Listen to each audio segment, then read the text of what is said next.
সব মাছ ভাজা হয়ে গেছে। এখন কড়াই যে তেল আছে, এই তেলের মধ্যে আমি একটু পেঁয়াজ দেবো। পেঁয়াজটা একটু বেশি করেই দেবো।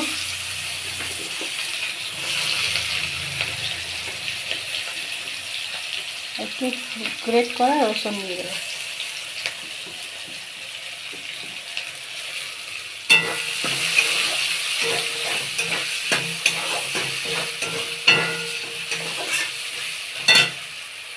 এখন দুটো টমেটো নিয়েছি আমি, মোটামুটি মাঝারি সাইজের টমেটো দুটো কুচি কুচি করে নিয়েছি, দিয়ে দেবো। ছোট ছোট করে কেটে নিয়েছি।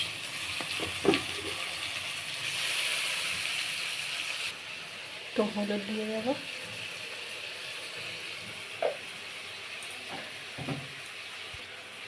লবণ দিয়ে দেবো। মশলাটা ভালো করে কষিয়ে নেব।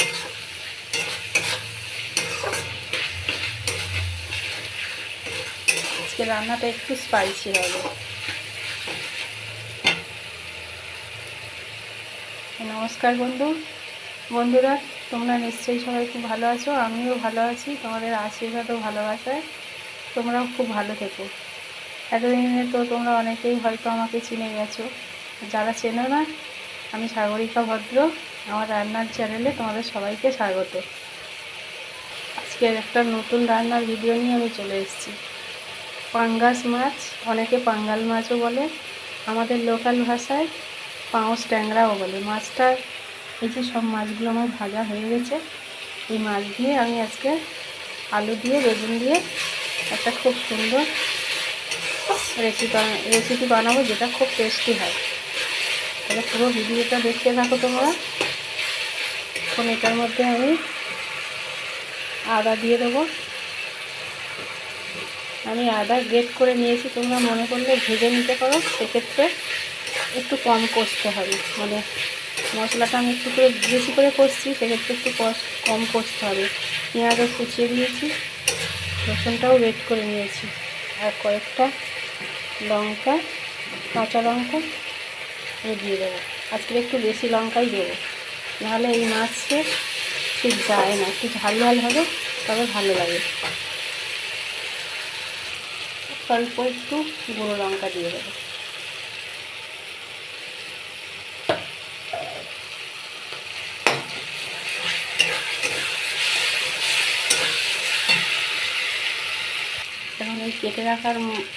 এখন কেটে রাখা আলুগুলো আমি এই মশলার মধ্যে দিয়ে দেবো।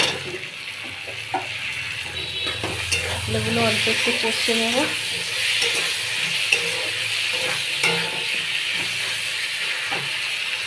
মশলার সঙ্গে আলুগুলো খুব ভালো করে কষা হয়ে গেছে। আমি এখন কেটে রাখা বেগুনগুলো দিয়ে দেবো।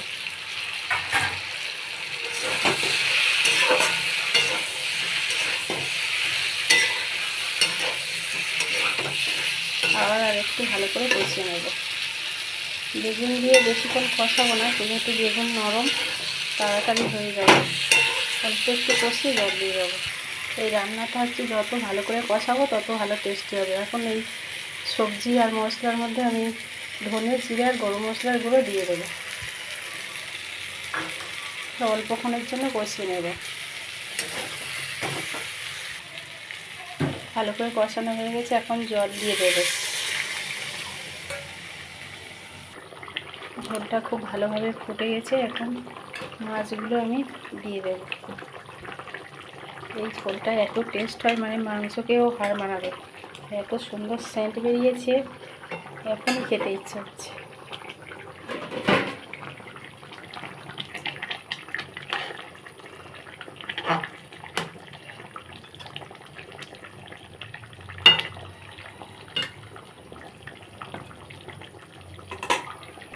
এখন ওপর থেকে একটু ধনে পাতা ছড়িয়ে দেবো, দিয়ে ঢাকনা দিয়ে দেবো।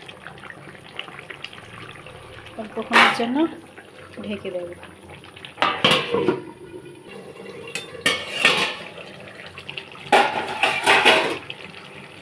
আলু বেগুন দিয়ে আমার পাঙ্গাল মাছের ঝোল রেডি। খুব একটা বেশি ঝোল করিনি, কম কম ঝোল করেছি। ভিডিওটা ভালো লাগলে অবশ্যই লাইক কমেন্ট শেয়ার করে দেবে, ফলো করে পাশে থাকবে। আর এরকম নতুন নতুন ভিডিও পেতে অবশ্যই সাবস্ক্রাইব করে দিও। অনেক ধন্যবাদ বন্ধুরা।